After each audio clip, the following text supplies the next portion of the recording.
Do you want to record on your computer too? So you have it? Yeah, it's a good I'll, call. I'll probably run it in Descript and Video AI too. Asking me to request. Yeah, got it. How's it going, Dice? Fantastic, fantastic. Balancing a lot of different things in life, but it feels good. It feels in a place where I can move with all of it. So right now, one of the things that's really exciting that I'm doing is that I am part of this theater piece called Passing Strange that's happening here in Portland. And I'm it's a musical play, but it's really unique and I'm playing music in it.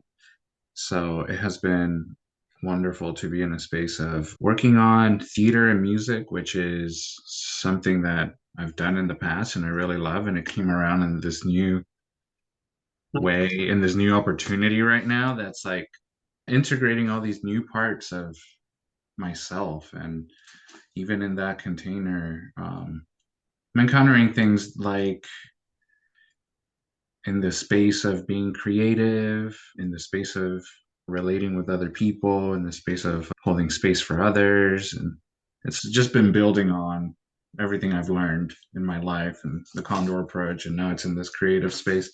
So I feel like it's a really fun moment right now because it's something that I love to do and I'm getting to do it. I'm getting to do it with some really creative people. So yeah, I'm excited about that. Have you looked at that? Maybe you posted it. The Japanese graphic Ikigai. Yeah, it's you find what you Ikigai.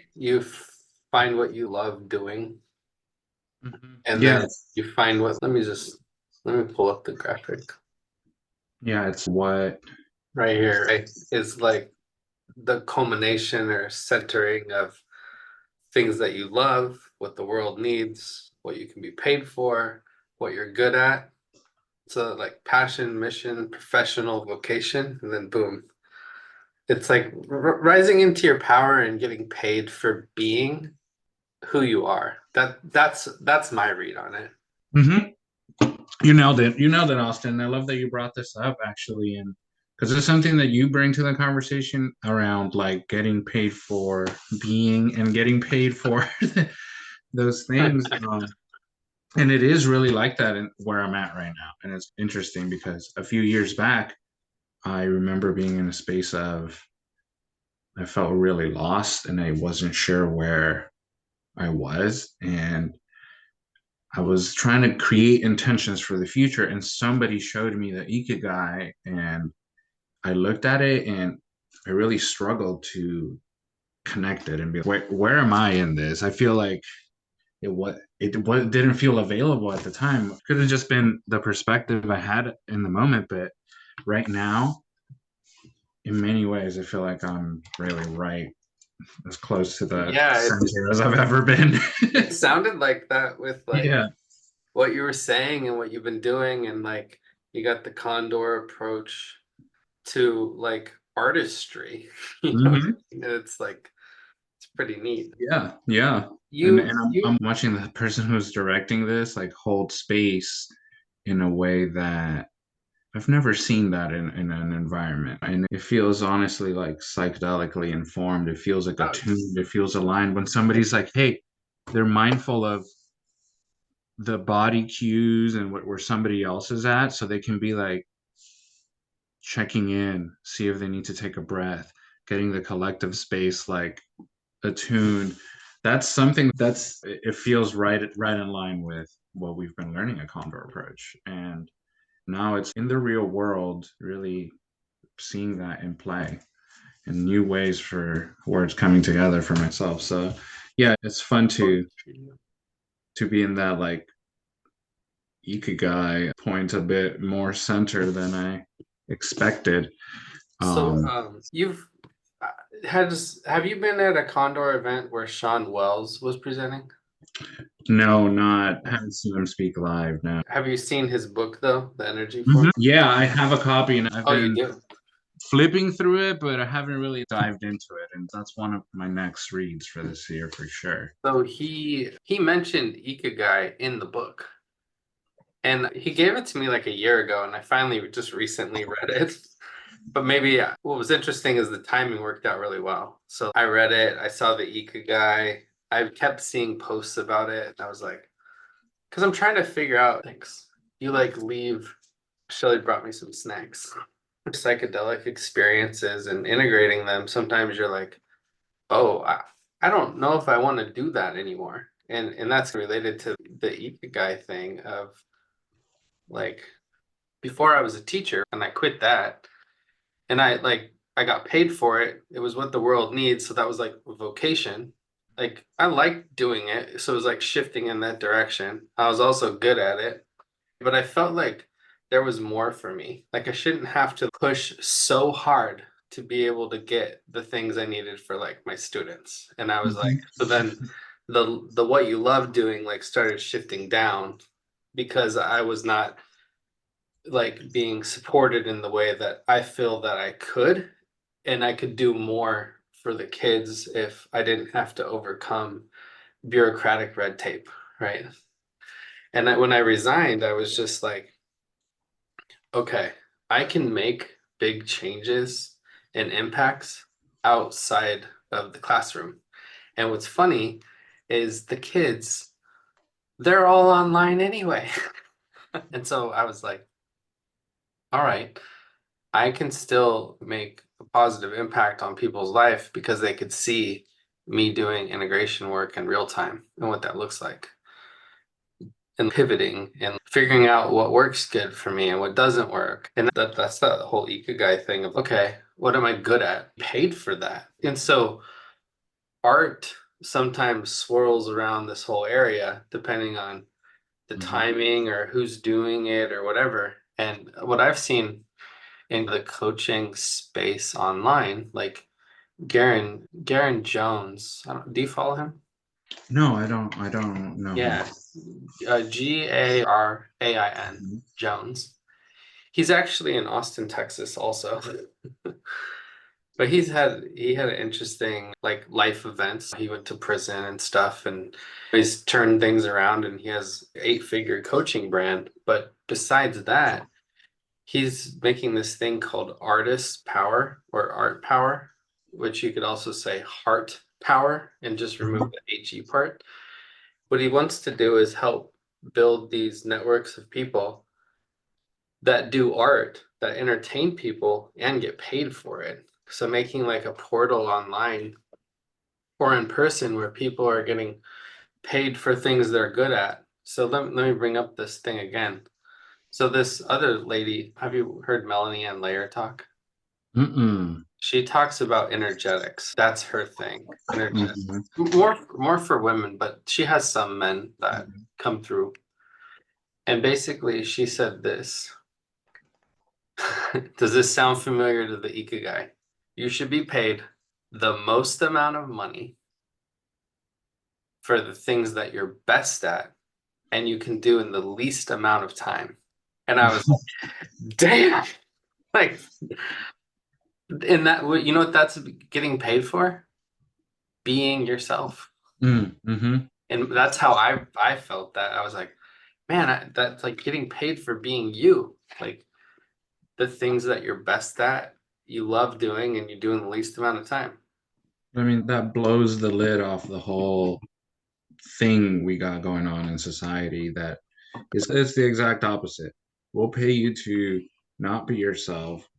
Will, or You fucking hate doing. yeah, the construct, and you believe that work means you have to suffer, and Oh, we bury ourselves under that, and that is like the truth is, and it feels right. It feels good, almost to the point where it's like, can do that in this world? There's this like kind of magic to it once you first realize that, hey, there is that possibility. And as you lean in, um, it really is what we're here to do on this earth. We're here to be ourselves. And that's the thing that makes the most sense for us to get paid for.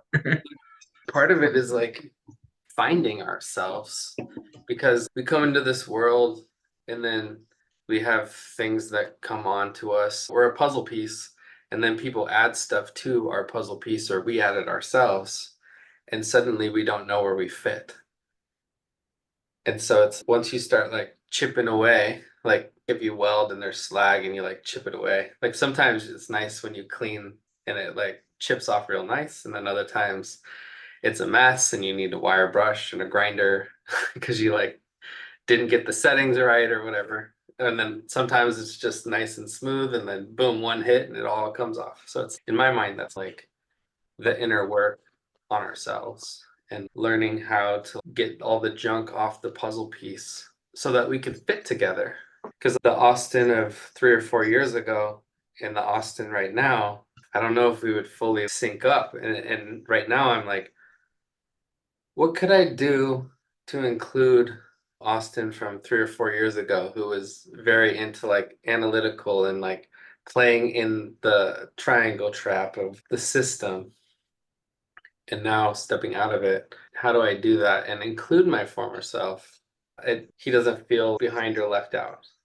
Yeah. That's been interesting to move through, because like there was this saying I heard that it said salary is a drug they give you to forget about your dreams. And I heard Mr. Wonderful from Shark Tank. He Hmm. was one that I heard it from. And I was just like, that was probably 4 or 5 years ago, maybe in the like starting of the pandemic. Yeah. Hmm. And it was like, salary is a drug they give you to forget about your dreams. And I was like, fuck.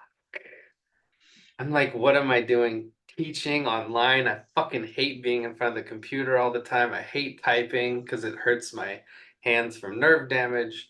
But what I've learned is my nerve damage doesn't bother me as much when I'm doing things that feel aligned to my true calling. Hmm. And so like today I've been online a lot. I feel a little tired, but like I got paid to go into a group of women that wanted help with AI for their business, and they have a human design shadow work group. And that was like super fun. I got paid money to go somewhere that I would have done for free anyway, but now I'm getting paid for it. And then energetically, that feels really neat for me to do that. And oh, Shelly brought me some snacks. And so, Win, win, win. say again. Win. Oh yeah, yeah. Okay, like that's the thing, right? It's like the femininity and masculinity within each of us. Like right before this call, I literally designed like a ton of stuff on Canva because we're doing a festival on 420. Around about 420, there's this big Mhm. burning flowers festival in Stockton. 4 or 5 thousand people are coming through, and we're like, we just were busy with other stuff, and then suddenly we're like, oh, we got to get this together. And so I was at the computer most of the day getting it done, and so I'm doing the do, and then now Shelly is like taking that like structure so that I can be in this flow with you. And she's like bringing me food. Some say like the divine masculine is caring, right? But then you have to, all this energetic stuff is so interesting to me. Hmm. Hmm. I mean, once you're in those flow states within yourself, with your partner, with the work, like things, the energy isn't wasted in the same way that like when you're working against something, which would be like when you're at a job that you hate and drains you. So your body starts feeling tired. And as an educator, it's Mhm. sometimes a slog in dealing with administration and things. And there's all these systematic things that make you feel like this is not where I want to be putting my energy. So now I got to work against that and be on like that timeline of it. So when that energy is flipped on its head and you're doing the thing that you love and you're leaning into your gifts and shit, you're getting that energetic feedback of money and invitations and opportunities. It's a different flow. And it just feels lighter. I definitely spent a lot of times in that education kind of Kafka-esque bureaucratic world, and you have to it almost feels, oh, I have to be this other version of myself when I'm there. And that takes energy that's not working for you. You have to overcome that now to create space. Yeah. I gotta show you this thing I found. Someone I know posted it earlier today. It's like, let me read it. Let me find it. It's like totally what you were just talking about. Oh, here we go. So you see this maze and it says the proper channel. It Hmm. literally is a path to a brick wall. Hmm. Hmm. You're going nowhere. Yeah, but So this is true. They have control of the proper channels and they're confident it won't work. yeah. So it's the oppression triangle trap, right? It's the system, right? It's, oh, you got to go through the proper channel because otherwise you're the villain. Hmm. Oh, but you're the victim when you don't walk anywhere. You got to follow the channel. And then the victor is like the system of like oppression. And then suddenly you jump the fence or whatever, and suddenly you're Hmm. in some channel and they're like, how did you get here? Hmm. You're like, because I don't play by your rules. That's how I got here.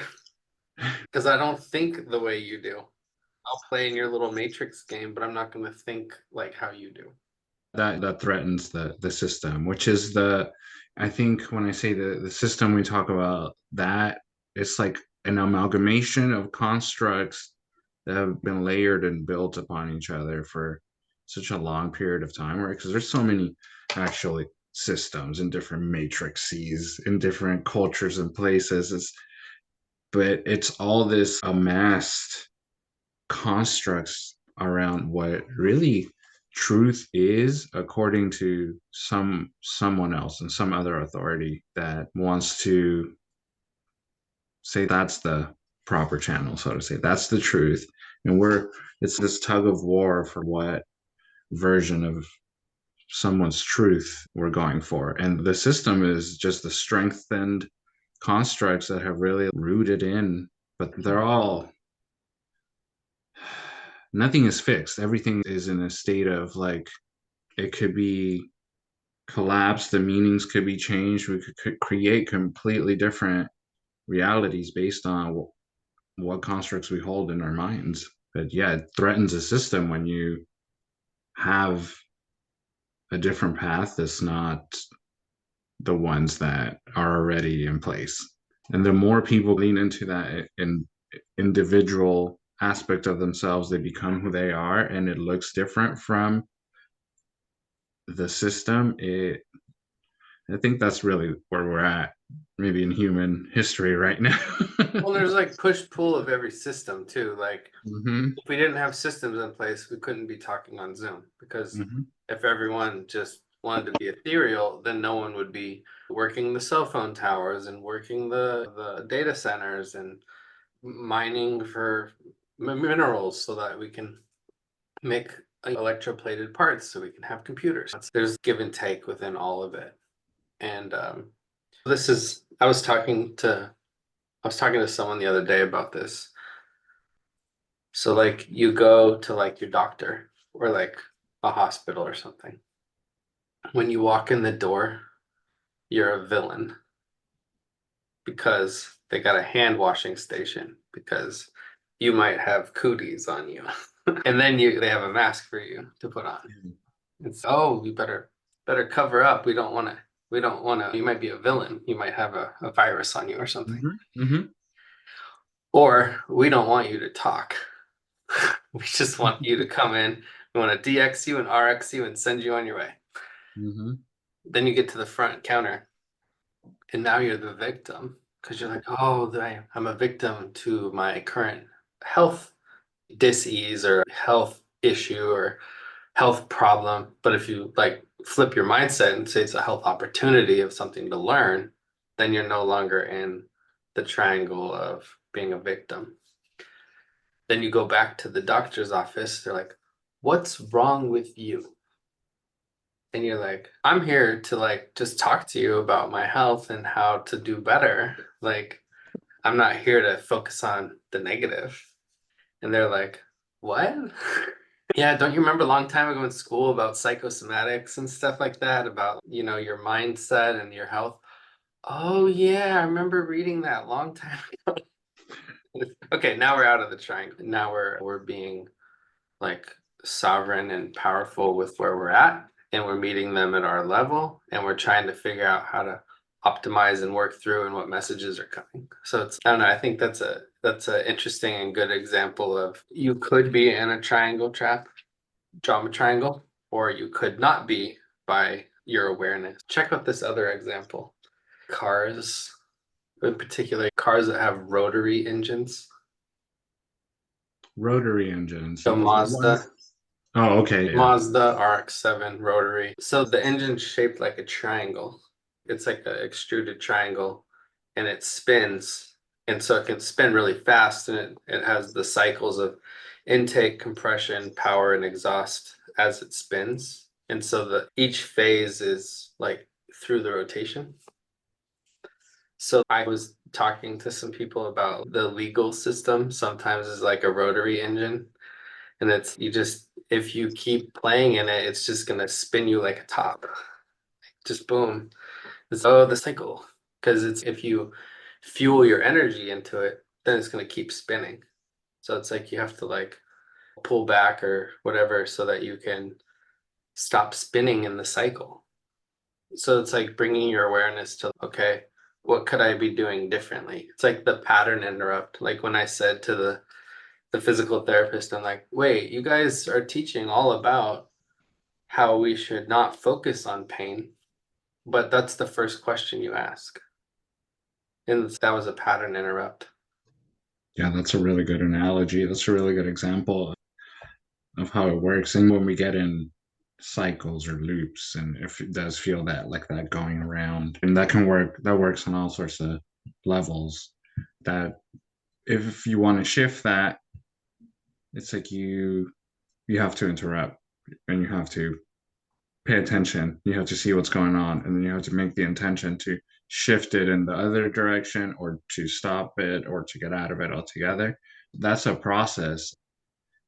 I think sometimes when you're going in that cycle, you're either so in it that you can't get out of it in the moment, Yeah. or you want the reverse so bad that you don't realize that sometimes you have to like break the pattern, look at what's in front of you, and then construct what the next phase will be.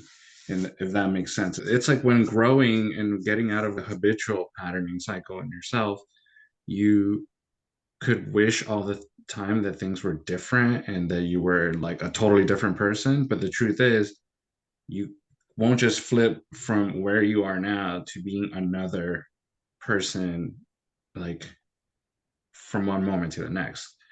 You can't interrupt the pattern, gain awareness about what's going on, and then use that information to make some different choices. And you'll be confronted with situations that will make you have that decision. Do I go back and reinforce the old pattern, or go towards the new? So that analogy was that's what I got out of it. Yeah. The car thing and like spinning people like a top, like some systems just perpetually keep you stuck. And then even though you're aware you're stuck, you're so stuck that it's hard to like even get out of it because it's so ingrained. It's like in that book, How to Change Your Mind by Michael Pollan. Did you read Mm-hmm. it? Mm-hmm. He was saying like psychedelic experiences are like putting a set of fresh snow on top of the ruts so you could see the ruts or go over them, but they're still there. So like when the experience wears off or the snow melt starts melting, then the rut is still there. And it's like bringing your awareness to it so you can get out of it or stay away from it. Mm-hmm. But that Yeah. takes time, awareness, and all those things that we've been taught not to rely on. Mhm. Don't trust your body. Don't trust your intuition. Oh, you better place your sovereignty before the doctor because they know. everything. Mm-hmm. Mm-hmm. Like, no, they know how to DX you so they can RX you and stick you in a Mm-hmm. box. But That's what. Oh yes, go ahead. I'm not saying like never go to the doctor or anything. I'm saying like when you go to the doctor, like include them as part of your healthcare team. That you're all in this together to try to work through whatever the health opportunity is at the moment. And but that just takes more time and they're so limited on time. So it's really important to like come in, maybe send them an email beforehand, be like, hey, this is what I want to talk about. Maybe include some peer-reviewed journals or whatever might be helpful for them. Then you can have a real conversation as you figure out what do you want to do.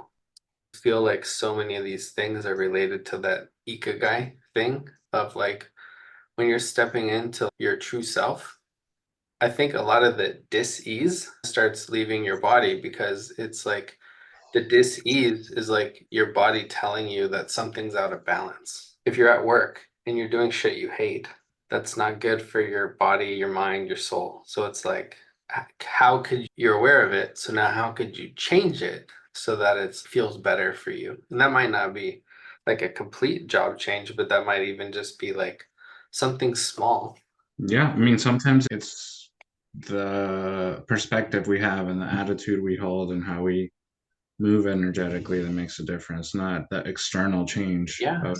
So sometimes your ikigai doesn't need to be like even I switched up my whole life and job. It could be I switched up my way of being in my Yeah. life.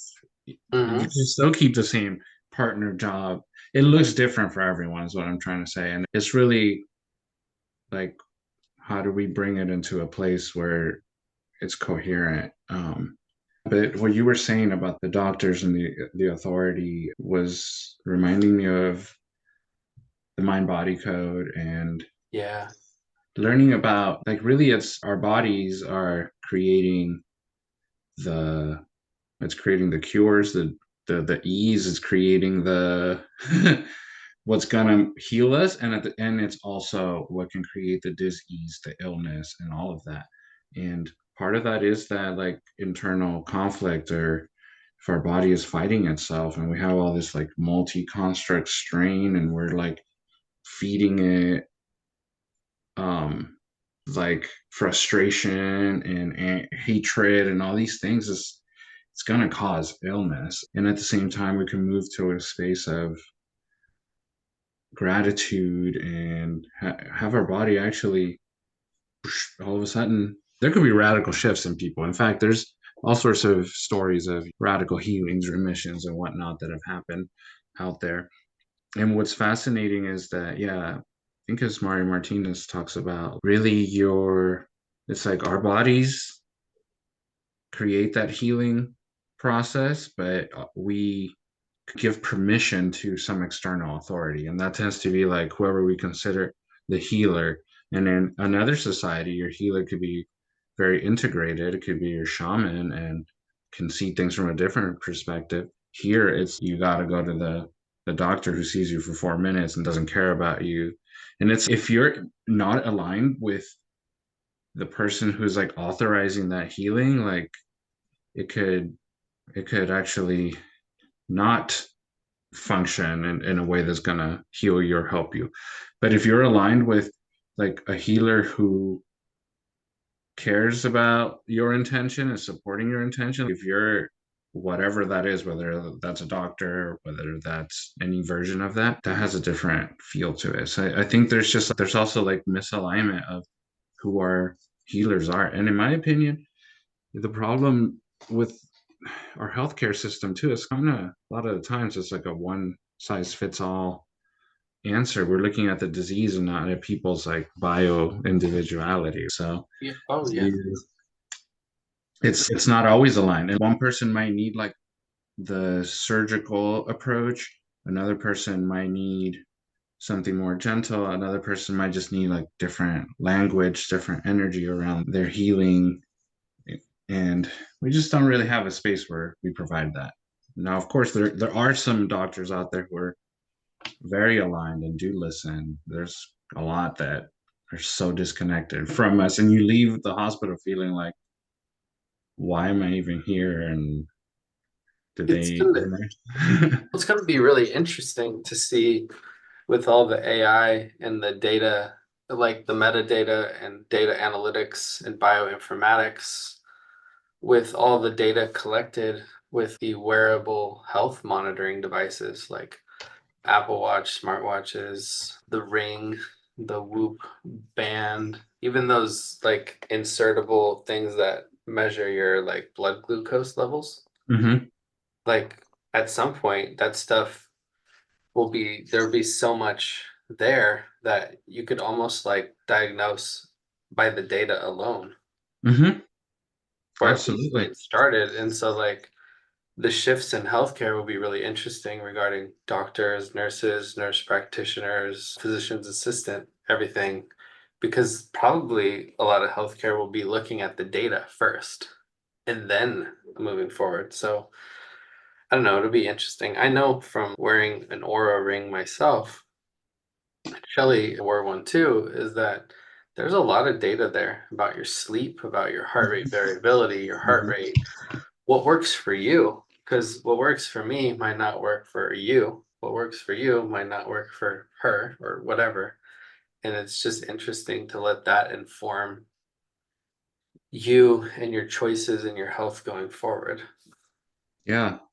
And I think now more than ever we're integrating all these different systems, whether they're like acupuncture and this and that. And I think with all the data that you're seeing, I I can picture the treatment plans also being different. It's, we have all this data and we also know what we, a person can respond to based on like their more fleshed out, just look at everything and be like, hey, these modalities might work better for you and these might work better for you. I envision we're moving into a place where we can unify a lot of what we've learned as just a species into how we like what we consider healing, because it is different for everyone. Like some things work for some people, some things don't. Some people need the doctor and some people need something of a more spiritual religious nature, you know. Some Right. people like, for an example is my dad. He's had a lot of health situations, including he had cancer like 5 times and he's cancer free now. He had a few organs removed and like very like all these surgeries and that kind of thing. And but one thing about my dad, he's a really good patient and he like really trusts some of his doctors like so much and he really like respects them, trusts them, and he follows their plan, right? Sometimes though, they give him some crazy drugs and get those drugs and I'll look at the side effects and the what they are and they're like opioids for pain or whatever. And like my constructs are different to me, like that's harmful. And to me it's wow, I wouldn't take these. But I had to realize and pull back and be like my whatever I'm going through is different from what my dad's going through. Like he's taking that with the mindset that this is like what the doctor said for him to heal and he's going to follow that. Yeah. And he's not like abusing them beyond. He's doing exactly to the T because that's the authority for his healing that he has. And if I go in there and try to be like this shit's going to do this and this to you and you shouldn't do this and go this other route, that's just going to cause more strain at a certain point. So I realized like I can't force what I think is like health on my dad with Well, what he's especially going like through. if he doesn't ask for your help. Absolutely right. But if he said like, Absolutely. "Hey, Dice, like I'm thinking about this new treatment. What do you think?" "Oh, let me look at it, Dad." You look it up and be like, "Hey, do you want to hear what I have to say?" And I'm glad you researched it, but not yet. Or he could say, "Yeah, tell me, I want to know." And you tell him, and he's like, "Thank you for letting me know. I'm gonna do it anyway, and this is why. Would you be supportive?" And then you say yes. It's okay. Then like everyone's felt that being seen and being heard, and The whole safety, connection, fulfillment Oh thing. yeah, I mean Yeah. that's not the conversations we're having, and it's that takes time. But that Yeah. was a big thing for me. Even as you say that, it's true. It's I'm like that's a space where there's no when you have no boundaries sometimes as a family, and you're like whatever you're going through, I'm not even going to finish listening because here's all my reactions and projections to it. Here's Oh, what I think like about it, unsolicited. but that's where we also have to like honor and respect where they're at in their like sovereignty and agency of their choice. If he really likes his doctor and trusts the doctor, it's just you and I like all the Joe Dispenza stuff, right? It's you are the placebo. You got this new thing, the doctor recommends it, and you're like, yeah, I'm on board. He's that placebo effect alone was like 20%. And it's that sometimes is better than some of the drugs, the pharmaceuticals and stuff. And it's whoa. And even for your dad taking some new treatment or something, just the Joe Dispenza mindset about taking, Joe Dispenza talks about healing yourself, but let's just say you took some of Joe Dispenza mindset stuff and you're taking some pharmaceuticals and you're literally like imagining those pharmaceuticals getting where they needed to go and taking care of stuff, breaking up cancer cells and causing apoptosis and all this stuff just to get them to stop growing. And you're imagining all this, and you have the drug that actually does that, and you believe it's going to happen. It's this huge synergistic effect. And so we Joe Dispenza talks all about that with like his back, imagining like the osteo cells coming in and like breaking up all of the broken bones of his back, and then the osteoblasts like putting everything back together again. And now you have that, but then there could have been things he could take too, things that help with calcium absorption, things that help with calcium chelation. I don't know what he all did. He talks a lot about the mindset stuff, but being a former chiropractor, or I would think he might also have taken supplements, at least one would think. Yeah, yeah. I mean, it's all of it. It's like a full spectrum thing to the healing. And that is really interesting and true once you see it from that perspective and experience it in yourself. Like you're informing, and it depends on how you want to look at it and how wide and how like quantum you want to go with it because you're informing everything. You're informing everything in your Yeah. life at some level. And like that's happening on the cellular level, that's happening on the genetic level, and like how we like if you ever have those moments where something happens and you almost like this happens to me. Like I go into like my biology for a moment and I'm like, that thing is gonna make me sick. Or so you just know there's something about that. And that's I try to be aware in those moments of what I'm telling myself and what I'm telling my body to not create like something in that moment and attribute it with meaning, and then like my body will not express that. Yeah. Like taking something and being like, oh, that's gonna make me sick, holding on to that belief, like saying that to like my body, who is gonna be like, I guess that's what it is. What Even you want. unconsciously picturing it and all of that. So I've gotten into the habit of if that happens, I also do an intentional when I can catch it, right? Like an intentional, hey, this is how I want this in my body to go.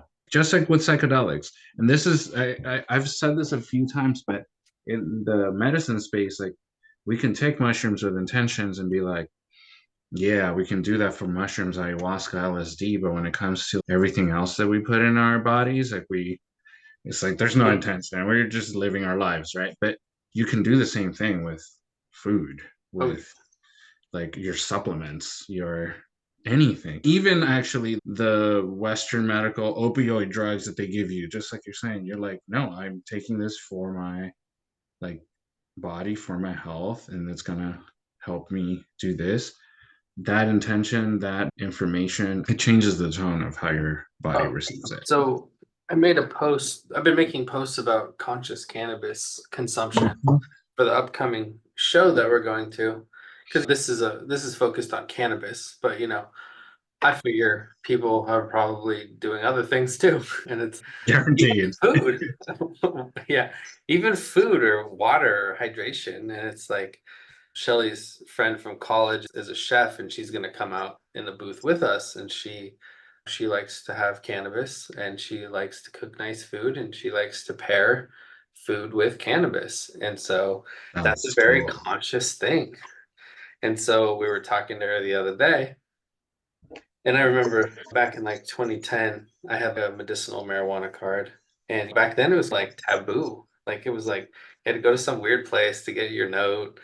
The doctors like really got all your health history because they were like, I need to be able to defend this. And so Hmm. did all that. I like brought him a fat stack of paper and, and did that. And then there were like these little pop-ups where you could sell it, mainly San Francisco. And it's, oh, where's the pop-up this week?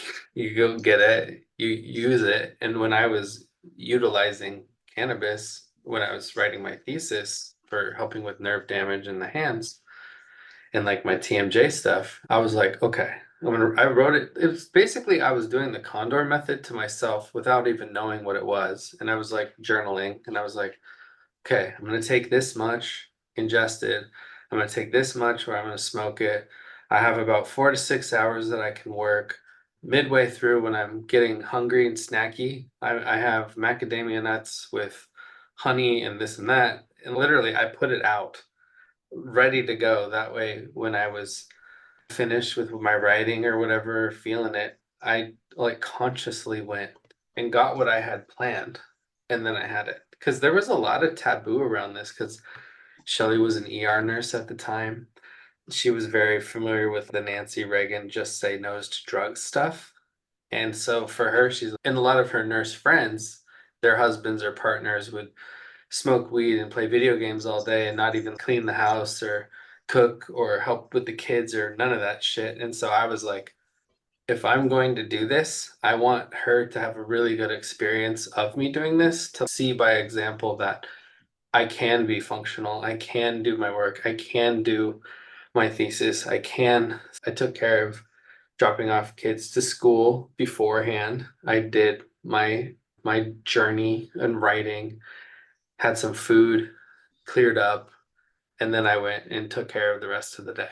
Because you know that some people will do cannabis and lose 6 hours, 12 hours. And it's, are you utilizing cannabis or is cannabis using you?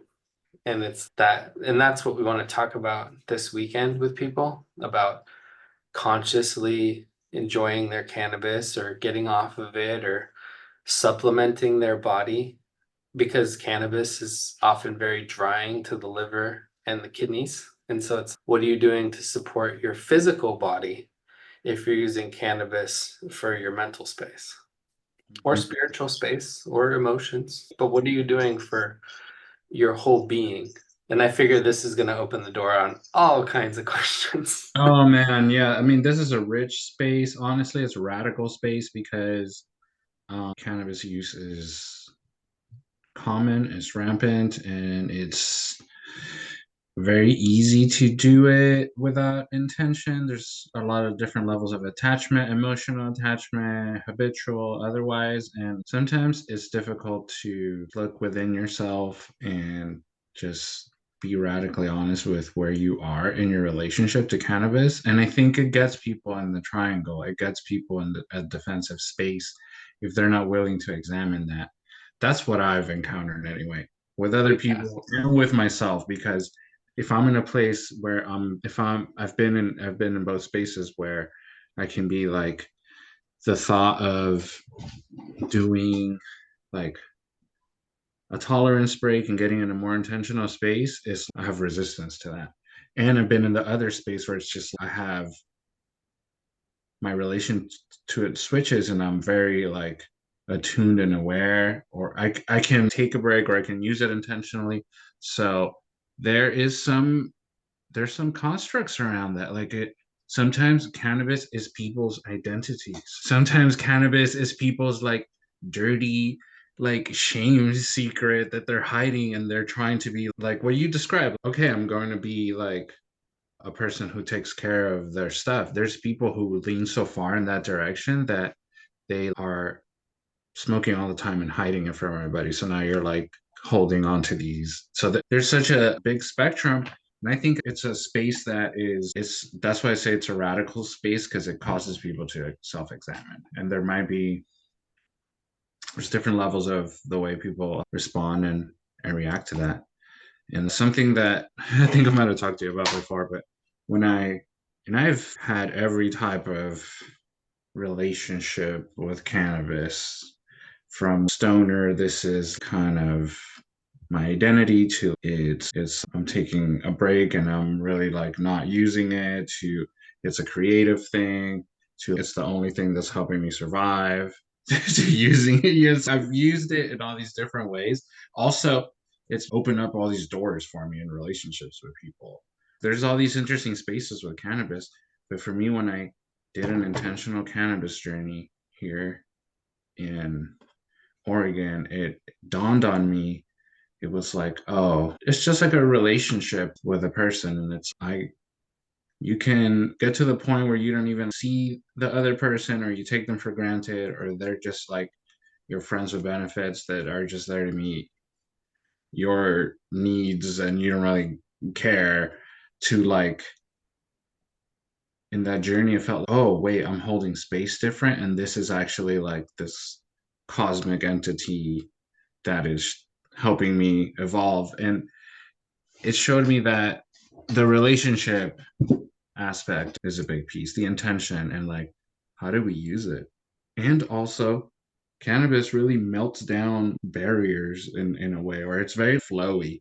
It's a flowy situation. So that's why it can lead you to a space of 6 hours have gone by Mm-hmm. for people. But it can take the shape of whatever it is you're moving through and like augment that a little bit. So Well, like it's a, sometimes, like in the ethereal, everything makes sense in the ethereal, but when you try to bring it back down to the material, sometimes it doesn't make sense. And so then you go to the ethereal again. But if you try to set some intentions before you do that, it seems to be a little easier to bring the ethereal information, kind of like it when a tornado touches down. Like it's if you can set up the situation so a tornado would touch down, so you could get your downloads to yourself from your experience, then when you do it, you get it. But I think sometimes people don't want clarity and they want to just continue to avoid. And so what they do is they don't set intentions and they mhm. just keep running around in the ethereal, like you were saying, of the identity and the ego and all this stuff, and never really materialize what they would truly want, need, or desire. Yeah, I love the ethereal and material there because it really is that type of things. Let's And go ahead. no, yeah, then you can just be up in that ethereal, cloudy Yeah. space. That's what I've been doing with some of my work with AI is I've been taking people's like ethereal ideas and stuff that they like voice text or voice record. And then I use some of my prompts and stuff to clean it up, get it organized into themes, like structure for ebooks and outlines by using AI to help make sense of all the ethereal stuff and then outline it.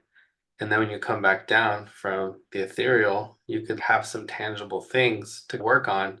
And as you go back to the ethereal, you can bring more stuff down into those little buckets, like the little tornado. If you have little places to put the ethereal stuff when you're coming down from that cannabis high, you can put those things there. I mean, also, this works well with other things other than cannabis. This Hmm. also works well for those with ADHD, ADD, neurodivergence, stuff like that. Or if people are taking other substances, and it's if you can use the tools you have available to you, which could include AI, to make sense of bringing the ethereal to the material, why not? I mean, that's why I love that you're having this conversation, like for the cannabis community, also like you're saying for the neurodivergent or just people who are more in that cloudy headspace. Because you ever meet that person that looks like they're super high, but they will never in their life have smoked cannabis. Oh yeah. Those people exist, and that like hearing you talk about it is very like, man, the you your language to it helps me feel safe. There is a way to get those ideas into the material realm. And in fact, to make it like simple and to bring that down. And that's a space where people do want support and need support. And that's there's a lot of great conversations that you're bringing to this space and to the cannabis space. Like I was doing it in hiding because I had to. But like Hmm. now it's so, dude, there's a festival down the street, you know what I mean? Like I'm sure the Alphabet Boys will be there, but it's like that's part of being like tactical and diplomatic and what am I going to say here and how am I going to show up at this space? I'm going to talk about cannabis. That's what I'm going to talk about. Hmm. But you can apply all this stuff to neurodivergence. You could apply it to alcohol. You could apply it to other substances, food, whatever. And it's like, how do you use things mindfully? And then also, how do you take care of your physical body? And then also emotional and spiritual stuff and like finding balance with Hmm. whatever you do. Back to that Ikigai. Yeah. There's always like there's a version of that's like a recurring thing in many levels that So we're like, moving through. so like the Ikigai, right? The gene keys. Hmm. Hmm. Yeah, my life's work. You mentioned it to me. The life's work is quintessence, Mm. and the gift is simplicity. I mean, you're very spot on. Yeah. So like I'm trying to find a picture of the gene keys stuff. Although I'm feeling like where you're leading me right now, which is if you take that life's work and put it at the center of You're picking up what I'm laying down. That's interesting. That's really interesting. Let me find it. Drive. Yeah, here we go. All right, I got it. With this discussion, we're talking about Ikigai right here. So the Ikigai in the middle, and what I'm thinking is if you place the gene keys in the middle of the Ikigai, you would have your life's work, your radiance, your purpose, Oh, and your evolution. that's good. Yeah. So, like if they put the Ikigai in the middle there with the gene keys, it's like my life's work, like showing others things, simplicity, and then you go to the life's purpose at the bottom of like me learning understanding instead of intolerance and getting anger and frustrated Hmm. and learning like when I was teaching, I would get angry and frustrated because of the system. But if I could have it be simple and I could show people how to do stuff and I didn't have to fight that, then I wouldn't be intolerant. So it's like all those things come together. Yeah, no, I love that. That's and it really is. This really is a more fleshed out, three-dimensional kind of ikigai Yeah. of many levels. But I love how you're putting that together because that really resonates. I'll have to pull up my gene keys, but I know my life's work is interesting because it's like the CD is peace and the gift is diplomacy, I believe. And Oh. then the shadow is conflict. And I think that's a real interesting space. Sometimes what really feels right for me is it's there is a level of like peace or wanting to equalize Oh, things yeah, let and me show you. integrate them. Yeah, let me show you this again. So quintessence, life's work at the top. Gift Mhm. is simplicity. My life's purpose is forgiveness. And then I do that through understanding. And then if you look at intolerance, and so if you view this as a plate and you're finding balance in the plate, if I shift in my radiance to reaction of being pissed off or intolerant, then boom, that whole side tips. And then all of a sudden then I'm being all complex with like my explanation of why I'm mad and why I'm intolerant or whatever. And then on the other side of it is like deafness. So I'm being like deaf to what people are saying. And I'm like, this is like the rotary engine, right? Earlier. If you're spinning in that shadow shit, then how are you possibly rising up into your Ikigai or even in your gene keys? And Hmm. so when I start looking at being simple, being understanding, having a revolution of understanding, and then having insight, then suddenly I moved out of the shadow space and gene keys into my gift space. And then now I'm into the like the seedy space of the epiphany, the quintessence, the rebirth of myself, like through this new understanding, and then forgiveness of myself and others. And then it's, oh, and then you look at the Ikigai and you're like, oh, let me get out of this. Then you go to the Ikigai and you're like, wait, hold up. Now I'm being simple. I'm being forgiving. I'm understanding. I'm I'm having a revolution of this idea and I'm having an epiphany. Like that seems like Ikigai, right? Yeah, absolutely. Absolutely. I have this image, because you're saying like the center plate because it's balanced at all these different points. And like as Yeah. soon as right you tip the scale, you start Yeah, getting all the shit flies off. and I'm picturing that as it's not a static thing, right? It's this motion Mm-mm. of life because the environment, shit's happening, we're moving through it at every point. So it's almost like you have that plate, but there is something in the middle as well. There's like maybe a rod or something in the middle Yeah. that's like balancing around. Like there's a center. This is, I think, where I feel like that's the integration, like where that stable center also is such a part of how that whole thing rotates. The more we strengthen that, the whole thing can actually be more Oh yeah, stable. if you have a plate on your above your head and you're walking around and you keep it right above your head, it's a little easier than walking out here. So when you're being your true self and you're holding this big plate of stuff, like you could move pretty fast and around because you're being you and you're being in the flow of you and you're trusting you and you're moving through space and time being you and you have all the stuff.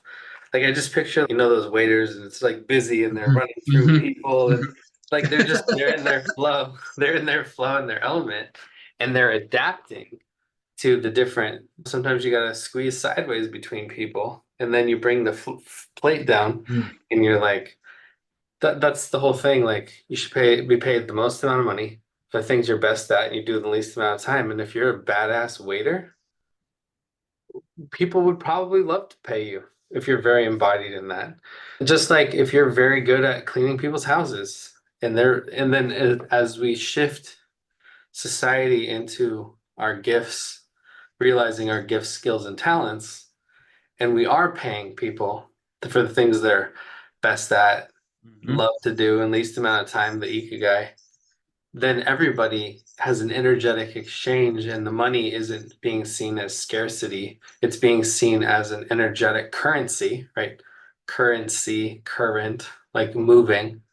Then suddenly we're all like honoring getting paid, being paid, and wanting to pay others to honor them for their gifts, skills, and talents. And so like, the more I look into gene keys, the more I look into human design, the Ikigai, and all this stuff, what I'm realizing is it's a framework,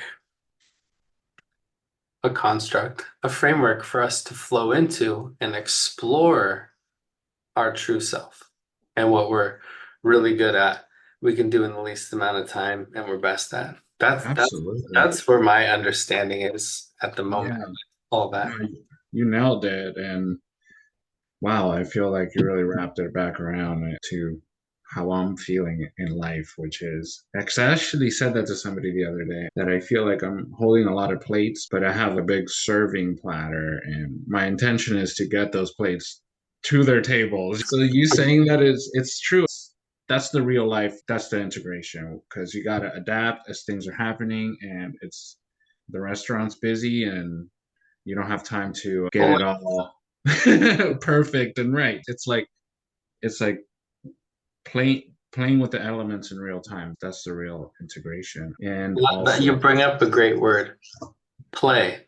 A lot of mhm, us have forgotten to play, mhm, but when we are playing, we're like playing with ourselves, we're playing with the universe, we're playing with others. Like this sometimes like people get into this ethereal zone of, oh, I'm just doing my creative thing, and then they don't do anything with it. And you're like, what are you doing? So as you practice your music and you're getting ready with this space that you're working on with everybody together, that's like the masculine structure of the stuff. You're putting in the work, you're making decisions to be there, and then you get to have a big performance, and that's where you get to deliver all the plates. And then once you mhm, deliver all the plates, then you're like, then you honor yourself and your team and everybody that was there, and they honor you by being there, making it there, the energetics of there, the energetics of when you do something, they're receiving what you're doing, and then they're echoing it back to you of, that was awesome, that was great, I love doing it, let's do it again. And then mhm. suddenly everybody's moving up into the shifting the energetics. But also the integration is when you've shifted the energetics into more positive vibes, how do you hold that? You hold that by letting go of the stuff you no longer need to carry, and then you can hold more or move more. But I think sometimes people go into the ethereal and then they crash into a contracted state, and Mhm. not giving their nervous system a chance to integrate the highs and the lows, because the more you can integrate the highs and the lows, then it's not so hard on your nervous system when you go to this amazing performance and then the next day you have some web zero bullshit thing come up. But you like have to honor that you were there yesterday, and you're like, all right, fine, I'll deal with this. And then your capacity for more increases because your nervous system can handle the crash. But a lot of people, like, they struggle with that, and so they just stay in the crashed low vibe state. Oh no, I shouldn't do that. And that's the it seems like that's somewhat of the life's work of us here on earth, in like our physical body of like, we know everything in the quantum being divinity. We go into a human body, we get programmed a certain way, and that's the game. The game is to get out of what was programmed, or be aware that's what happened, or that's where you're in, or that you're comfortable with it, and then decide. And being able to work through those things allows you to have the capacity for more or less, and go through time in those energetic waves to attract more to you. Like in our earlier conversation with like health, it's if you're vibing in the low vibes, like, this isn't going to work, this is stupid, it's going to get every side effect, it's going to, that's what you're going to get. But if you're like, yeah, I could get that, or it could really work well, and I'm really excited to try it, but I don't know, maybe it doesn't work, it's okay. And then suddenly you're open up to more possibilities that it could work than it isn't going to work. Yeah. Oh man, there's so much there. I think one of the fears that people have is like wanting to stay in the low because the fear that going above that would lead to a greater crash. Like, so people Yeah. are afraid to leave the comfort zone of that. But it's not really, it's like learning though how to accept where you are and pushing past those that creates more like growth and resilience for you to take on more and grow Well, it's like more. you're lifting weights, right? How do you lift more weights? By lifting more weights. How do you have capacity for more emotionally, mentally, spiritually? By doing spiritual weightlifting. How do you do that? Like, by looking at it with curiosity and trying things and learning things, and then you integrate that. Just like when you work out, how do you integrate? You don't go work out every single day lifting max amount of weight all day long. You're like, you hit it hard, you pull back, you refuel, hydrate, let your body rebuild, and then you hit it again. Hit it again. Same with the spiritual stuff. If you're constantly learning all this stuff about yourself, Like sometimes you put yourself in a place where you're like in a deficit model where you're like, oh, I got to learn all this stuff because I'm doing it all wrong. And you're like, hold up, I'm perfect the way I am. And I'm learning more at the rate I want to learn more. And then suddenly you don't have a deficit model, you have a curiosity model, and you move out of like the shame and the fear dynamics, and suddenly you're in like this elated state where you have the capacity for more.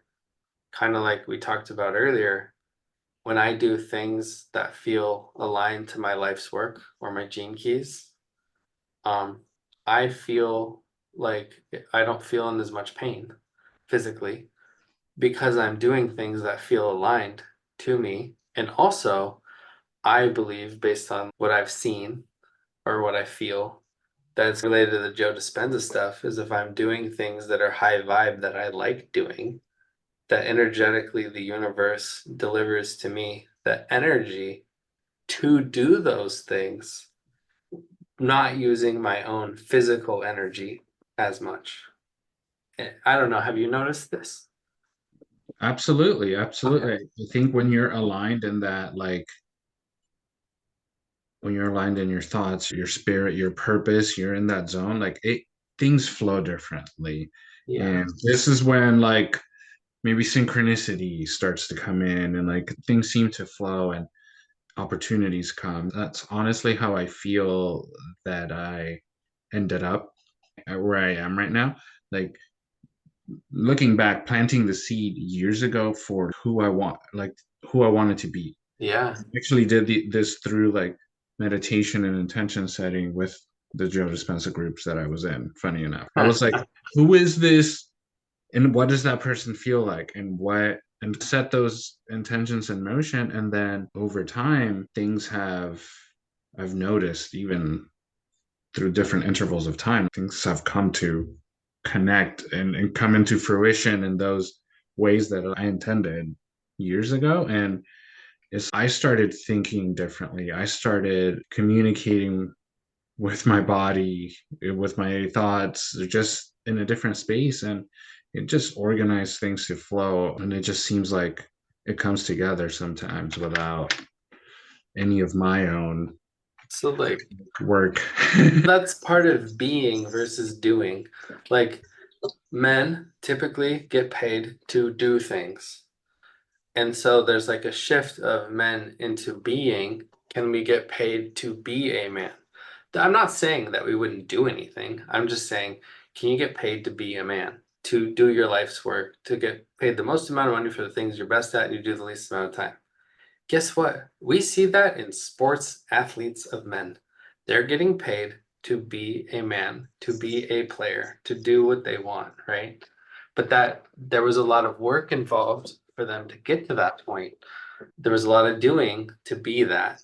And there's still a lot of doing to be that. But now there's the balance in the doing and the being and being paid for the paid energetically with money for doing the things that they're best at, that they love doing and they do in the least amount of time. Right? So we see this with sports players. How can we as men apply that to ourselves? And how can we as a society honor the things that all men or all people are good at and doing their best at and doing the least amount of time and they love it doing it. Mm-hmm. Right? Like for me, I don't really feel called to play guitar, but you do. You love playing guitar. So it's like, what could Dice do with the guitar to be a man and get paid like the most amount of money for the things you're best at and doing the least amount of time? It's like Mm-hmm. guitar with tutoring and being around people and like building community. I don't know. I think some of that stuff shows up in the human design and the gene keys. Like the hints of like towards the Ikigai. That's my opinion. Like human design's like out here, like subtle direction. And then the gene keys is like how you think. And then now that I'm seeing the Ikigai, it's like the focus. And so that's been really big for my awareness. Like I've been really good at helping other people focus. And now I'm learning to help myself focus. And that's been Mm-hmm. like a big up level for me. Like in shifting my mindset from do grind to be. And so recently I've had some examples where I'm just like, I'm chilling in bed, taking a break. Can a man still be a man if he takes a break, where he's not watching TV or drinking beer or whatever? And literally, I get a text message. Hey, Austin, I want you to build me some social media content. This is how much I'm going to pay you. I'd like you to do it in the next week. I was like, I was literally laying on bed and somebody asked me to do work. And I'm like, yeah, I could do that. And then someone else posted some stuff and they needed help with something. And I like said, hey, have you tried this? And then suddenly they're in my DMs and they're like, hey, can we meet on Zoom? Or I just saw that you live near me. I'm like, I had no idea. And then they asked me to walk over and help them, and they paid me money. And he's, I'm glad that you accept money because I was hoping you weren't going to be one of those nice guys and do it for free. Like, I'm like, Wow. well, I was a recovering people pleaser. So that was a good read. And thank you for honoring my time. I appreciate it. And like man to man, that was interesting. I didn't fix every little thing he had, but I did fix some stuff. And then now he was like, hey, would you add me as a client so I could just have you on retainer to come fix things that, because he's a little older, right? And so he really wants somebody to be physically there to fix the issue. Like he wants that like in-person service, not over Zoom. Like he needs to see it and feel it. And this was an interesting conversation I had the other day with someone else of like, oh, you're watching on Zoom and you're watching on YouTube, but you don't feel the information. It's Exactly. I know you could say a lot about this because of the music. It's like you're playing music and you're online or YouTube or whatever versus somebody's literally right next to you and they're like putting their fingers on the frets and you're like, oh, or they'll hold your hand on the frets with you, knowing how much to push each finger. Like that shit like blows your mind, right?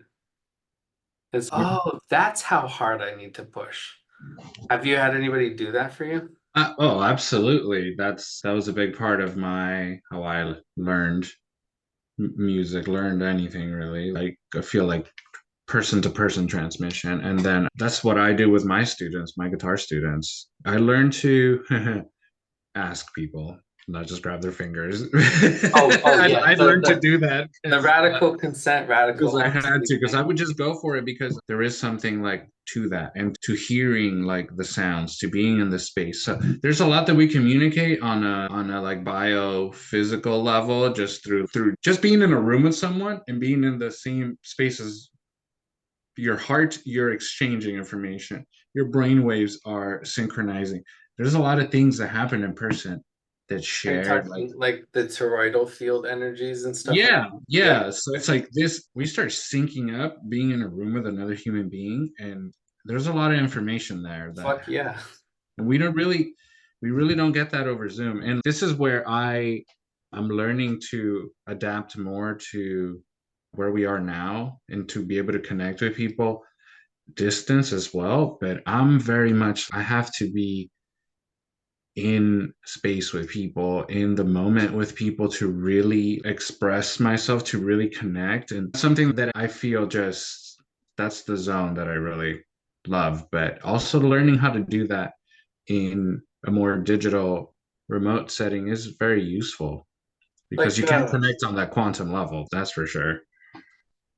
I think you could still tap into some of that online. I feel like I could Mhm. do that with AI. Cole and I had a talk a while back, channeling divinity through AI and like AI versus like God and bringing that through yourself. And so I think there's some of that there. Also online, the more familiar you are with someone or if you've been with them for a long time, like you know them. Honestly, like I had internet relationships in the late 90s, early 2000s in chat rooms, and I had an online girlfriend.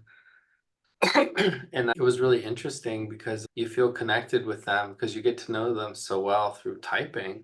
Mhm. You like, we loved each other, right? And that was really interesting. How can you love somebody that you've only typed to or talked on the phone? But it's because there's like an energetic connection there of all the typing and the reading and all the stuff. And so I get it. And like when the Zoom has been great, like through the pandemic and like Hmm. teaching and like connecting in a new way. And because normally it might be hard for you and I to meet. We live 700 miles away, but now we get to be here in the moment Hmm. on Zoom. And yeah, it would be nice to be physically with you to read body language, but you can read facial expression, you can read hands, you can read tone, color, all these things. But I still feel like there's nothing quite like being in person. Hmm. Well, just for reactivity, being in the moment, and really for my personality style, that is sometimes I find it hard to integrate. That said, like you can know someone so well through writing with them through the internet. In fact, there's some people better through some digital means than you would in person Oh because yeah. of different factors.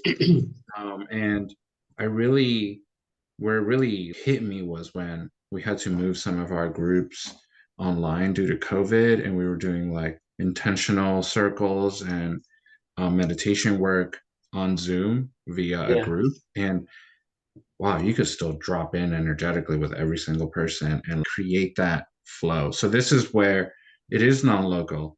You're informing this is a universal algorithm that's in an energetic field, and you really can tap into that. It's Um, like the sound. We're speaking English, but we're really speaking sounds. And my mhm, sounds have a vibration and they're hitting your body and your ears and your eyes and whatever. And I'm sending you information and you're sending me information. And then the language, though, is interesting because my interpretation of the language that we're speaking is possibly different from your interpretation because you might have grown up in a different way where the words might mean slightly different things to you. But since we're talking versus reading the words, you can feel some of there's more information coming with those words than if we like turned off our video or we weren't connected in this way. absolutely, absolutely. There's an intention. There's something else that you receive, and it's less for you to fill in. However, as in any communication, there's the message, the thing that wants to be expressed, and you got to box that shit up in some words and like body movements, and then give that to another person who receives that and has to filter it through their own Oh, yeah. ears, Well, eyes, that and cultural context. So we're never going to have really a full lossless version of what you really mean to say and what another person yeah. receives. Let's talk about that in a second. I want to show you something. I know I've sent this to you before, but I love this graphic. It's a if you amplify the frequency, the Oh wait, structure. can you zoom it out a little bit? Oh, is it too zoomed Yeah, in? it's like too zoomed in. Okay. Let me see if I can like save it to my computer. Oh wait, no, it's okay. Oh, I just did it. You It's got on. it? Okay. Yeah. So there's this, I'm going to call it a sound wave, or there's this Mhm. wave of energy. And it's if you're changing the amplification of the energy, you're literally forming matter, right? So you're taking like quantum energy and you're forming matter atom by atom to materialize. So you're taking the ethereal, divinity, whatever, and you're materializing it into a face. And it's damn, it's you're literally your thought is creating reality. And like Mm-hmm. this picture like perfectly shows that. Mm-hmm. And the medium is like is the universe. It's like the consciousness, universe, nexus, whatever. It ripples out throughout the whole universe. And this is some of the fascinating stuff. Like I sent you that video about quantum pixelization and just some of the listen, it's all just new ways of reinterpreting what people have always been saying, what humans have been saying for thousands of years on this planet. Yeah. But really, this is a this is like a spatial movie that's playing out in every direction and every like level of magnification at once. And if you were to zoom in, like you can never zoom in close enough to see Oh, it's like those pictures you zoom in and it's like another scene, and you zoom in, yeah, scene, and you zoom. it's like that forever. And something that I think I have a lot of ideas. This is a wormhole, but it's like human beings are really almost like we're like we exemplify the micro and the universal scale. So Um, I was in a mastermind in January, and we came to the conclusion that we are the wormhole. We collapse space and time ourselves. mhm. And the way we do that is through getting into our body, getting into our emotions, mental, spiritual space. Joe Dispenza talks with his meditations, like getting all your chakras aligned and then going out through your crown chakra, getting all that information, bringing it down into you. That's literally collapsing space and time, because you can go back in time into your memories instantaneously, right? And you could also go into the future by manifesting what it is you want, by taking that energetic vibration and creating the reality you want with that graphic I was just showing you. Hmm. Absolutely, absolutely. And this is another thing that blew my mind years ago. What the name of the author was, but there's he wrote a piece called like on having a face or something, on Uh-huh. having like on not having a face, and then it was like it's a story about him climbing. He was climbing to the top of a mountain, and he's seeing like the vast expanse of fucking everything, right? And then in that moment, he realizes like he doesn't have a face. What is there is actually like space for the whole universe to exist, which is really interesting. And then he's got this whole thing on, okay, you can't see your own face. And he would do these experiments with people, prisoners actually, where they would take like a tube and they would like put each other's two people would put their faces at the inside the tube, right? And it's there's only one face in there. Like you can only see another person. It's the very Shakespearean the eye cannot see itself.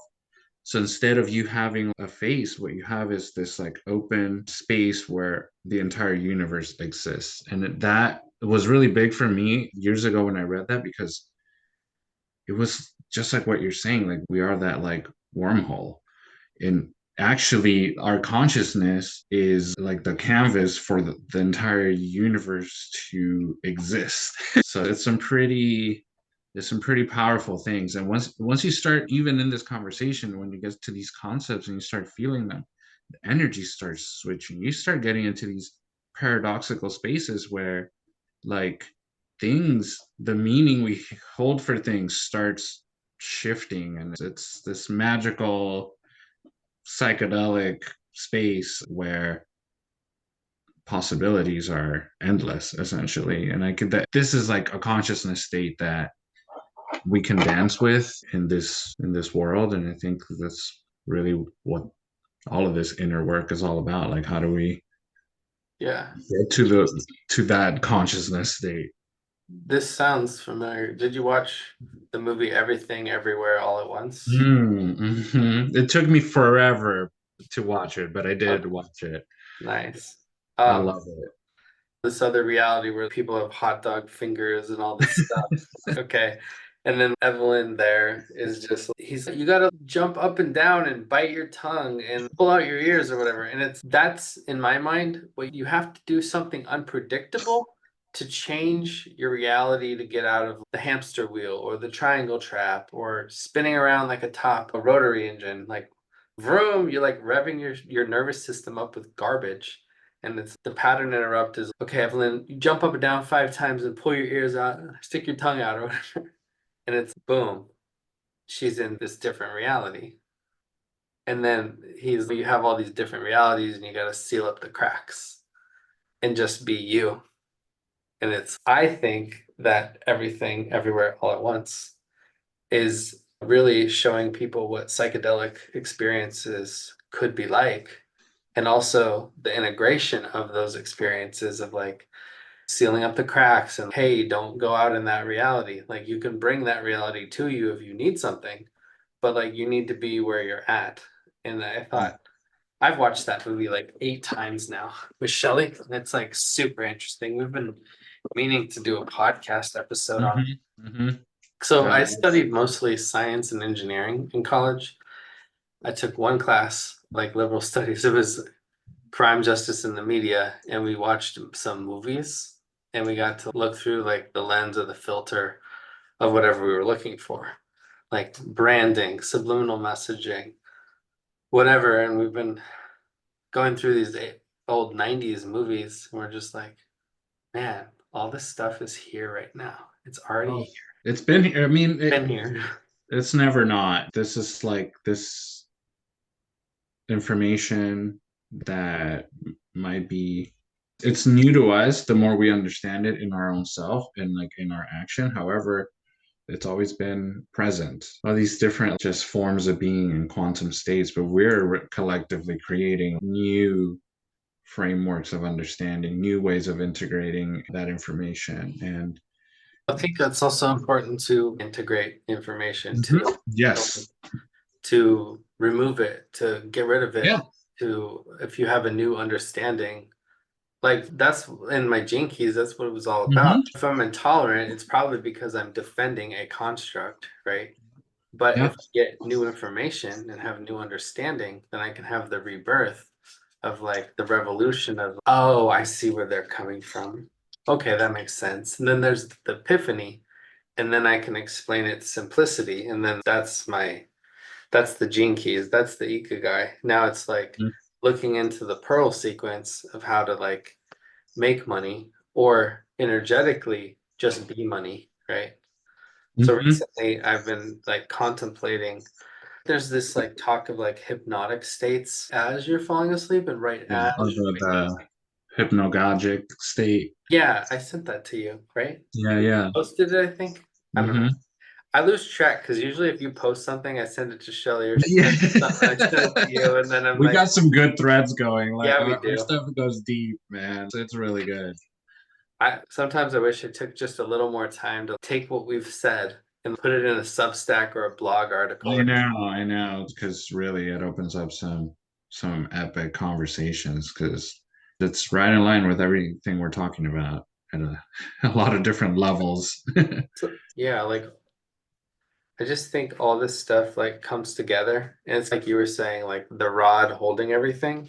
I think the rod holding everything is the wormhole of being yourself. Yes, That's what exactly. it is. And like it can extend or contract or go every way depending on what you want. Yeah, you said it earlier, like with the sealing the cracks and the integration, right? There's go into the peripherals and you go into those other worlds and you get sucked into that. Like that's the fragmentation, that's the getting lost. But if you're able to pull it back and seal those things, you're able to integrate that So like experience into who I you wanna are. I wanna show you something. So I guess it's Japanese theme today. There's this technique for Oh fixing yeah. broken pottery, and I think you say it kintsugi. Yeah, Annika did this at a retreat once. Oh, really? She got to break the bowl and then put it back together. Oh, that's With the rad. gold, yeah. I think we have it somewhere in the house, actually. Oh, nice. See, that would be worthy of a nice Instagram post. You know what I'm saying? Yeah, true, So, true. like, when I saw the movie Everything Everywhere All at Once, and I think the guy's name was Jay, was telling Ellen or Helen or whatever, Hmm. he's like, you got to seal up the cracks.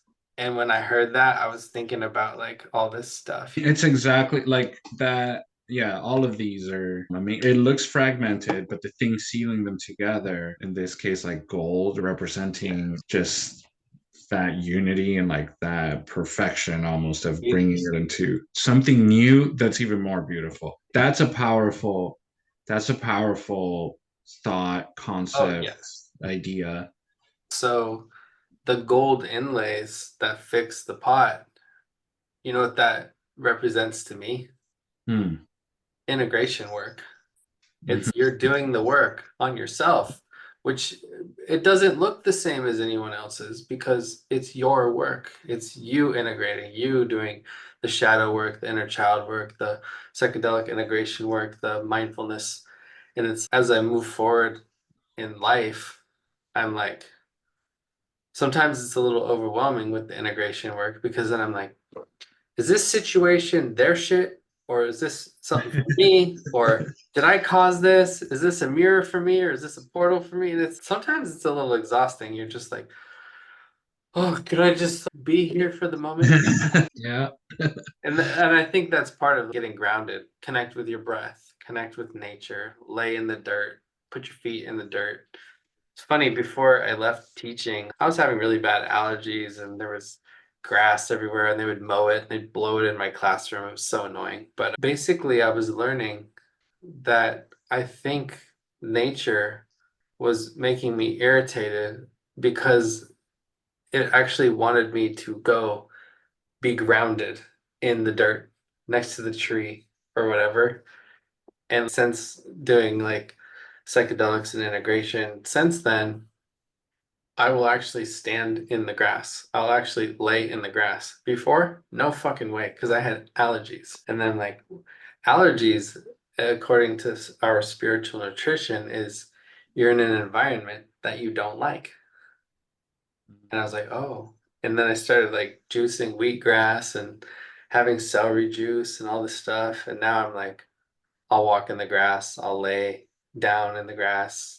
And I haven't had sinus infections in a few years. Wow. Yeah, I mean that tells you a lot right there, yeah. Austin. There is quite a bit of pollen right now. The almond trees are blooming, Yeah. the cherry trees, the orange trees. I'm in Stockton. I'm in the Central Valley. There's a lot of pollen right now. I can feel some of it in my ears too. Yeah, it was going off here. I mean, I still think it is. I luckily don't have a reaction to it, but I see when everybody around me is like struggling.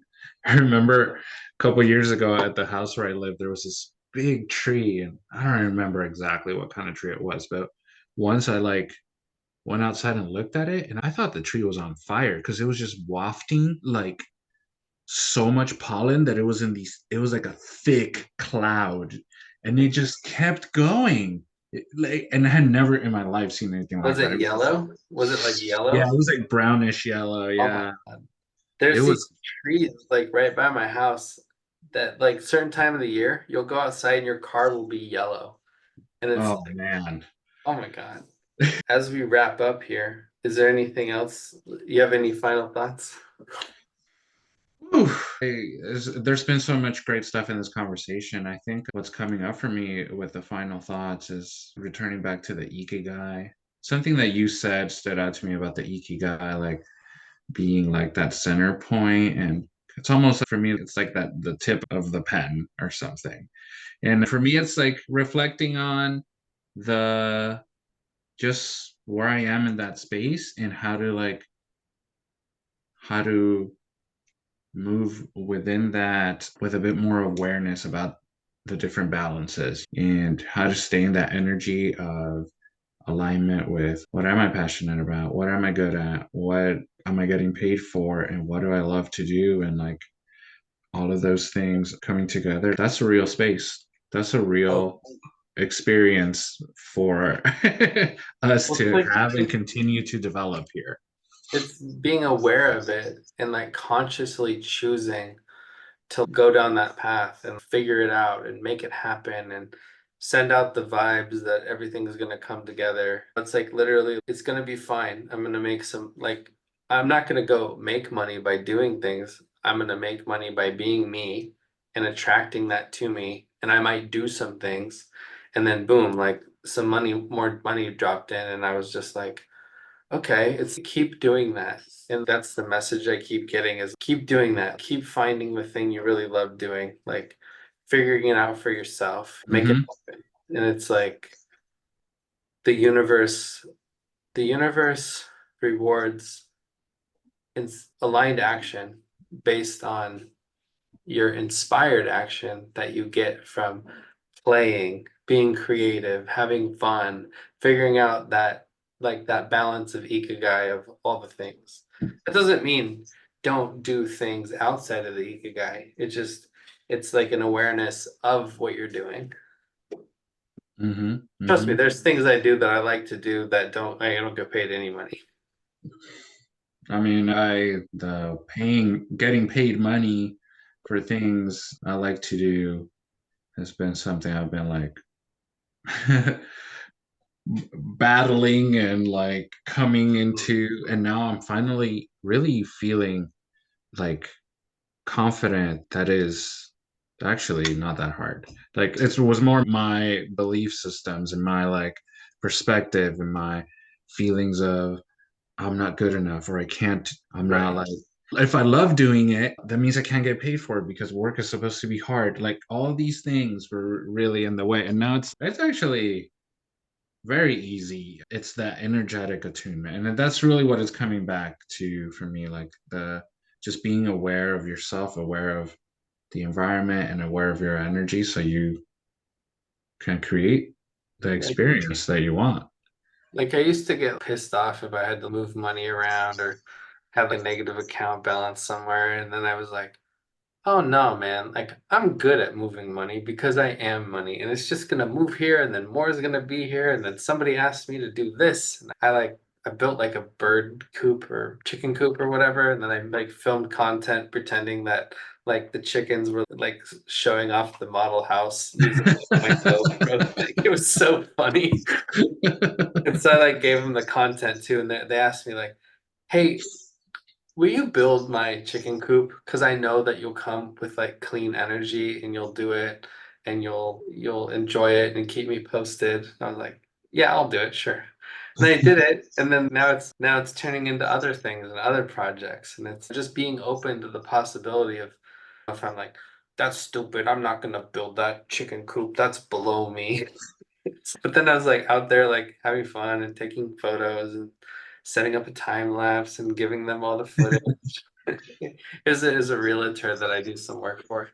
So it's like just opening up other possibilities. Exactly.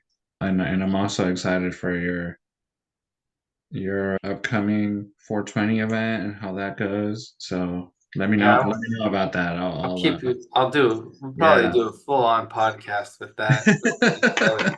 We've been like busy with lots of things and we've learned a lot of things in this the 2 years we took off of work, healing ourselves, like Chiron sabbatical or whatever you want to call it.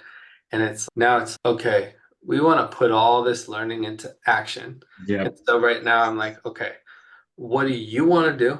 What do I want to do? And what do we want to do? Business partners, your boo. That's a different dynamic to navigate. Now it's like, how do we come through together united, but also separate to like respect like she's into other things that I'm not into it. But there are some things that we're like, yes, we're doing this together. And that's the 420 festival, the Burning Flowers. And it's we're gonna talk about conscious cannabis. Shelly's been utilizing cannabis more recently than me, but I still have that experience in treating it like with like reverence and like treating it like I studied medicinal chemistry. So I was like nerding out and taking care of all my little what I did because back then the strain variability was huge. Hmm. Like some strain would knock you straight on your ass, and other things are edibles every once in a while. You bite off a Yeah, there was no corn, and numbers, no lab tests, none of yeah, that. it like totally would fuck you up. And then, but like, how could I deal with that and do work? And a couple of times I was like, whoa, that was intense. And then other times it was like, oh, I need some more. And it's like titrating and finding that balance and like you become the experiment, right? And I think Joe Dispenza said that in something, but it's like taking care of yourself, doing what works for you. And it's like healthy. I love this. Heal thyself. It's like taking care of you, working with doctors and your healthcare team to put it all together. Insurance only takes care of a little bit, and then you got acupuncture, massage, chiropractor, nutritional, functional medicine, psychedelics, integration. It's like covering everything of you. Next time, I want to talk to you about cycles of Earth seasons hormones and everything like that. That'd be a great convo. Oh, that's a Yeah, really good convo. I would love it if Annika and Shelly could join because I'd like Yeah, to talk. yeah. Yes, let's make that happen. Oh, that's good. And immediately you saying that it's like cycles, like you got me thinking music too. Oh, It oh, really dude. relates to the whole Yeah, thing, really, in a way. I love that. Yeah, that'd be an exciting talk. Let's do it after the 420 Fest. Maybe end of April, early May. Yeah, yeah. I think we should book like 2 hours for that one. Yeah, totally. I'll get back to you because right now I'm going into the next 3 days are gonna be fucking insane. It's gonna be Same like for us. Same for us. 5 hour rehearsals, then like Oh, previews for the play, and then opening night on 420. oh Um, shit. so Okay. we're going like hard this week, and after that, once I get into a cadence of just performances, I'll know what my like flow is. But this week has been a meat grinder. It's Oh, just been like, well, that's. tedious. I'll give you this little example real quick. Melanie Ann Lair did this class like all the rage, like putting your rage into purpose. And she was talking about this is more for women, but it was like the badass version, the boss version, and the goddess version of women. And it's the badass is like you fucking 5 hour rehearsals every fucking day. The boss version of you is okay, I'm gonna talk to Austin for 2 hours, but I gotta do my shit. I gotta reorganize, I gotta get this together. And then the goddess version of you is like on 420, you're doing this big performance and everybody's loving Totally. you. And it's like when I heard her talk about these energy, she actually talked about running a race. It's like the badass fucking ran the race and did all the work. The boss was telling everybody, like, hey, I can't drink tonight because I'm running in the morning. And then the goddess like wins the race and gets first prize and all this. Oh, I love that. That's For good. me as a man, I'm like, the femininity within us men, it's like yeah, like fuck, of course I fucking love when people celebrate me, including myself. Yeah, I did some badass work and I told people no and I told people yes and I made it. Exactly. Oh, that I'm gonna keep going. I'm gonna move forward with that energy because it really is all of it, and Oh yeah. that's why That's why I'm excited, and for the continuous sort of flow that is coming because there's some exciting stuff I coming think up we could for. talk about the masculine and feminine energetics and cycles on the next one, but we need to like book like 2 hours because I Yeah, think there's gonna be a absolutely. lot.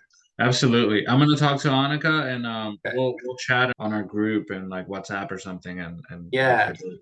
So as we leave, this is what I was giving people shit for going from like retreat to retreat without really integrating. And Yeah. so then I noticed I was going from like Zoom meeting to Zoom meeting. And I was like, oh, I'm judging that shit because I'm doing that shit. And so what I want to do is just bring it together where Yes. kind of like you could think about this and I can think about it separately, but what went well, not so well, what do we want to try? Mm. And then what's like the one thing we want to do right away or tell our partner or whatever? And it's just like a little quick integration of my Zoom meetings that I've started doing. I think this went great. Like we got going, like when things got going, that was really nice. We had a good flow. We had 2 hours. We've been with each other. That was really cool. Next time, I definitely want to talk about cycles with you and Annika. Not so well. I definitely have to pee. I'm hungry. I need to take care of my physical body. And what I want to do right away is let this convert to a video, put it into script, play with the transcript. I'll put everything in a Google Drive for you. And then I'll probably put it in like video AI and see if it grabbed any cool reels for you or for me. And then then I probably make a few little Canva posts. What you were talking about with that bowl that was Mm. broken, that would be cool as like an image Yeah. talking about like our takeaways from here or something. Oh, I love that. That's what I. Please. No, that's good. Thank you. I think what went well was like we had a lot of awesome conversations, a lot of great like wormholes we could open up and get into. And I thought that was really awesome. It was really fun, made really good use of the time. And I'm glad that we did it, even though like we didn't do it yesterday. So that's Yes, huge. Especially with this week I have, I was like, oh my God, I really want us to do I it. know. So Like we missed last week, and then we missed, and then I missed the other day. I was with a client and I spaced it, Yeah. And I'm like, fuck. And No, then dude, it's fine. I know it's been hard, but I'm glad like we did it. me It's too. really exciting and fun. What could have gone better is I think like you're saying, like having a topic and really like hitting that topic Yeah. and getting deeper in it would be good. And just maybe have better conversation of well, for me, one of my things is I want to be a more eloquent, expressive speaker, but I'm so like the words are sometimes hard for me and I communicate more in vibes. So I'm continuously working to If um, express myself in words more. if And you also, play your guitar while you're talking, I've it done just that in does the it past. help? That's usually what I do in real life. I'm often just Okay. holding the guitar, and sometimes I'll be in Zoom meetings if I'm holding it low and just practicing because it helps me. I'm a fidgeter, like I'm always like Oh moving. yeah. Yeah, I do that sometimes. And also, it's I'm wearing this comfy and it's getting really hot and dark in here, so that part is happening.